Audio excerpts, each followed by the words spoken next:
Good morning and welcome to Cincinnati. Today we are going to do a little bit of a different style video. I'm going to do a bit of work on my bike and show you guys what we do each week to get the bikes ready for the next week of racing as far as mechanical wise. And just making sure it's set up and nothing's going to go wrong during the race. So pretty typically, first thing you do is you grab the wheels straight out of the bike. Then usually what we do is we also pull the cranks out and then also the brake pads. So pretty much that way then we can get everything open and see what's going on.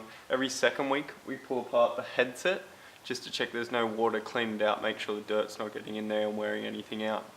Once we've got the bike fully apart, usually then we wipe it down, giving us more room to work with the actual bike, cleaning all the little nooks and crannies of it as well so that it doesn't get so wet and just constant build up of dirt after racing. Once we pull the cranks out, usually we check the bearings in the bottom bracket just to make sure they're fine. If they're no good, we just throw the bottom bracket out, put a new one in, and then that way you'll be smooth and frictionless for the next weekend as well.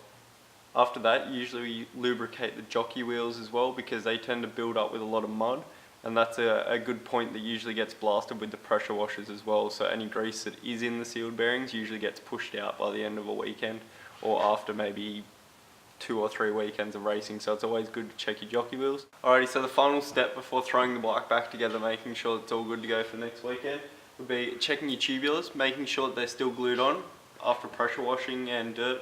Pretty much acts like sandpaper to the glue, so just double check them. Peel them the whole way around just to see if there's any weak spots. If there is a weak spot, re-glue it up.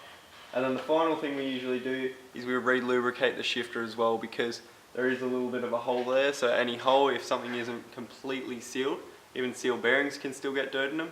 So just keep that grease so that no dirt binds up in there, no water gets in there and binds anything together. If you do that each week, week in, week out, and you're racing lots, that'll probably give you a big hand as far as, you know, not having to go into the pit every single race and having anything go wrong. Anyway, we're going for a ride, so I'll see you guys later.